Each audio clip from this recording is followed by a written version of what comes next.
This just revealed a lot about the Spurs' future after his introductory press conference for head coach and some great stuff from Gregg Popovich.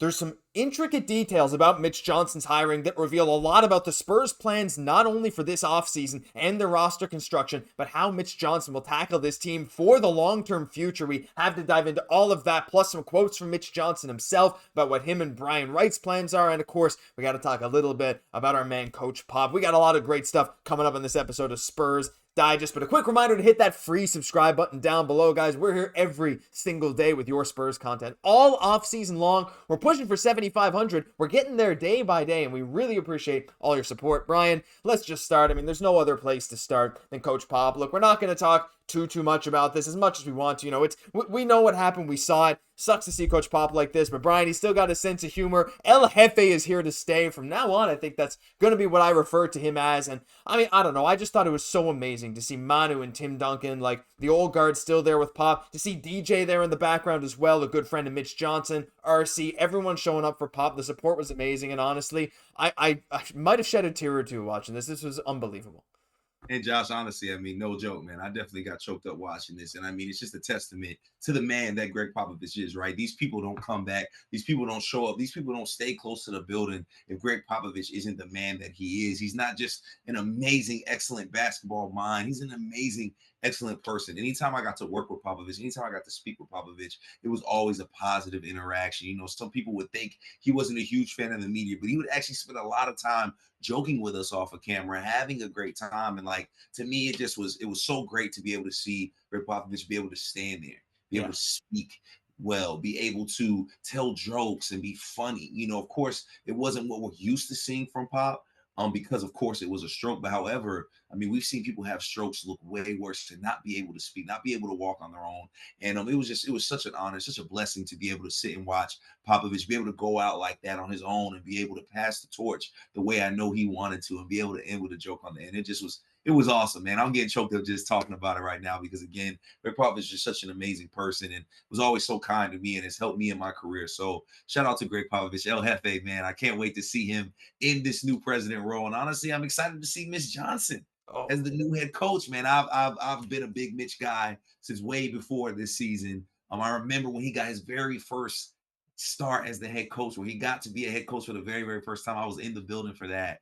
And man, so excited for the future of the Spurs, and I know you are too, Jeff. Yeah, for sure. I mean, look, I never got a chance to work with Pop or anything like that, man. It's honestly a privilege. Not very many people on this planet get to do, and you're one of the lucky people, man. It's unbelievable stuff. But yeah, you know what? Unbelievable from Coach Pop. Glad he's sticking around. El Jefe up there in the front office. But I think you're right. We got to make a tune here from Mitch Johnson. We got to talk about our boy Mitch. You know, DJ being there is, again, friends with Mitch Johnson was so cool. I mean, any ill will towards DJ, maybe that's starting to go by the wayside. I don't know. It was pretty cool seeing him. But look, Mitch Johnson, there was an article from The Athletic that I'll link below as well that just talked about this hire in general, saying, look, the Spurs, flush with draft capital, cap flexibility, and young talent, could have embarked on an expansive search for their next hire, an attractive position in itself, not to mention the prospect of developing Wembanyama and Stephon Castle.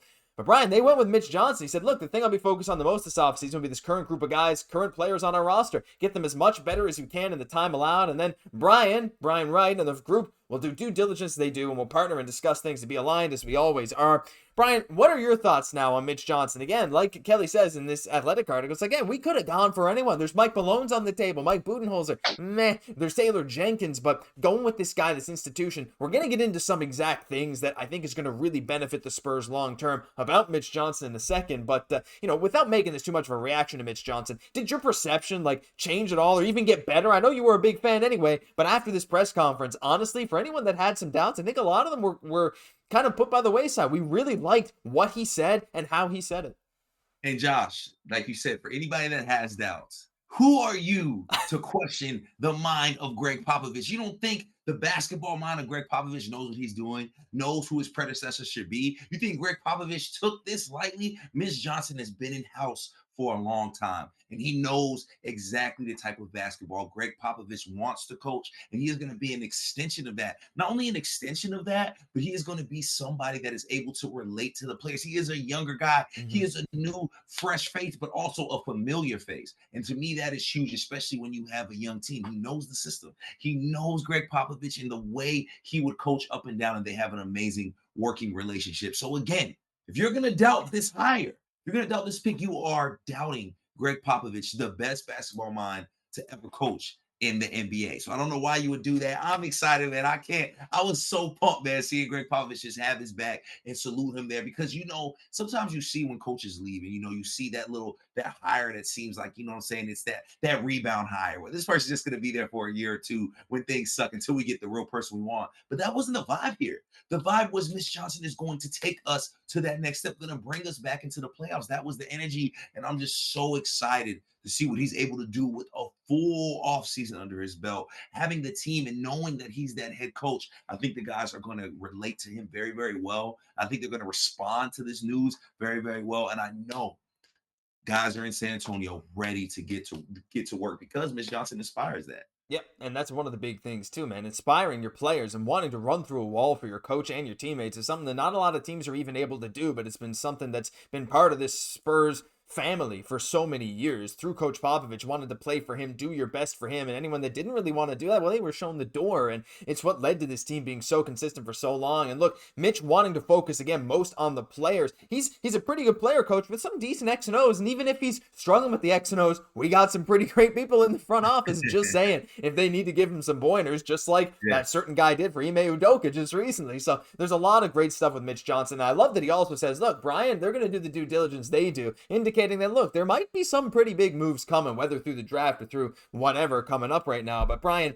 there's one thing I wanted to talk about, and that's Mitch Johnson's actual style of offense. And this tells me a lot about the future of what the Spurs will look like. And again, if we look at the roster, take a pause here, make sure you turn it to HD or else you might not be able to read this. But looking through the team, we shot a lot of threes, but we had a lot of good scoring. Going into next year, Victor Wembanyama, obviously the focal point, and he fits extremely well in what Mitch Johnson likes to run, and that's a lot of pace and space. Now, this was highlighted in that Athletic article, but I wanted to bring the stats to show you guys, again, what a Mitch Johnson offense does to the Spurs. Because historically, Brian, that we haven't been a super high volume three-point shooting team. An efficient one, maybe not that high volume. This past year, even with Wemby missing a bunch of the year, we were 8th in the league in our percentage of three-pointers made that were assisted. We were 9th in the league in the percentage of our points that came from three-point shots, and we were 7th in the league in three-point attempts per game at 39.6 with the incredibly fast-paced Celtics number one. And then the Warriors, Bulls, Cavs, Wolves, and Jazz, a bunch of teams that are pretty fast, some of them fairly young, and the Spurs were right there with it. Now, our percentage wasn't super great, 35.7, which was, of these teams here, it was only higher than the Jazz. But when it comes to this pace and space offense, Brian, looking at the roster we got, I think this tells me a lot about what Mitch's plan for our current guys is to help Wemby improve his three-point shooting, which he did. Chris Paul even improved his three-point shooting. Harrison Barnes had a great year. But I think it'll also lead to what Brian Wright will do in the future when we're constructing this roster. We've been talking a lot about 3-and-D guys, and I think it makes more sense than ever now that we know our coach of the future. And I agree with you right there, right? And it's part of evolving with the game. And I think that's what's exciting also about this Mitch Johnson hiring is we're going to see the San Antonio Spurs continue to evolve with the game. Because one thing about Mitch Johnson, he is a student of the game. He's studying, he's watching film, he's watching all levels of basketball to learn more and more. That's just the kind of guy he is. So you got to imagine that number's going to go up, right? Like 35.7. That's not great for a team with a guy like Devin Vassell, with a Julian Champagnie, guys that we know can knock it down. And again, like you said, we're going to be bringing more guys in that can knock the ball down. And one thing we saw from this team, when healthy, even before we got Fox, when Wemby is on that court, there's open shots to be made. There is space. So you look at this and you say, and I know, Josh, you're wondering, who do we add that fits that mold? I know we're looking at that, and I know you're excited to add some guys, but I'm looking at the guys that are already on this roster. Like you said, if you have HD, turn it on so you can see it. But there are guys on this roster that fit that 3-and-D mold. Harrison Barnes is the 3-and-D guy. Yes, he's older now, but he is that 3-and-D guy. Devin Vassell, to me, I've been saying it for years now. To me, he is one of the best 3-and-D guys in the NBA when healthy, when in a consistent role. Imagine a Devin Vassell on a team like the Golden State Warriors. Imagine the way he would be able to hit those open shots. I think he's going to get a lot of open shots like that this season, and we saw it when he got healthy. Julian Champagnie, a guy that started this year, was hitting open shot after open shot, and these are guys that we already have on this roster. So you add one or two more guys, and then you add Fox in the mix, who's going to be able to create even more space for these guys. Man, you got to be excited. And Mitch Johnson has to be chomping at the bit to get his hand on this current roster right now and add a few more guys. And look, a fast-paced team too. You do that pace and space. What better point guard than De'Aaron Fox? Like, I actually wouldn't be surprised if his three-point attempts started to dip a little bit, and as he creates more shots for other people. Like you said, Vassell, I mean, historically, he's been one of the best corner three-point shooters in the league since he joined the league. And every single year, minus I think this year a little bit, he's been great. But he started the season slow, managed to get up to 37%. Got to imagine he'll be back near 40 next year. Julian Champagnie, again, got to imagine he'll be up near 40. We've been hearing talks about Cam Johnson is a certain name. We've heard talks about the draft, a guy like Con Knuppel, who, hey man, he got a nice stroke. There's a lot of options out there. Let us know who you would want to bring in. Another pace and space kind of guy that fits this Mitch Johnson offense. There is so much to be excited for. But listen, that'll do it for this episode of Spurs Digest. I can't wait. There's so much stuff. Go ahead. Quick. What is it? We have to mention Jeremy Sochan too, my boy. Oh, I can't do a video without mentioning Jeremy Sochan. Let's do it. Too. You talk about 3-and-D. You talk about the guy that can hit a shot, that can make a play. I'm telling you, Jeremy Sochan. To me, I know we talk about having another big, but when you're looking at Wemby at the 5, which I still think is going to happen, which I think we're going to see, Jeremy Sochan doesn't really get much better than that. It doesn't get much better. He's improving, man. Talk about that in another video, but I'm telling you, I am a huge Jeremy Sochan guy. To me, every playoff team, every successful playoff team has a Jeremy Sochan, but not as skilled of a Jeremy Sochan. So I'm very excited to see him as well. I had to throw him in there, John. Yo, I'm glad you did, though, because to be honest, yeah, I mean, there's so many guys we could go through, but like Sochan, again, that improvement from one season to the next, his three-point stroke this past season looked better than ever, and that was with a bit of injury trouble as well. I can't wait to see what his peak looks like, because if he can get up near league average, his defense is already on pace to be an all-defensive guy for years to come. Next to Wemby, what are you going to do? It's going to be an unreal thing. Leave your thoughts down below. Listen, that will do it for this episode of Spurs Digest. Like you said, Brian, we might have a lot more videos coming out and stuff just like this. And if you want to be around for that, stay up to date, hit that free subscribe button down below. I'm Josh Gosse, my co-host, Bryan Colbert. We'll catch you in the next one.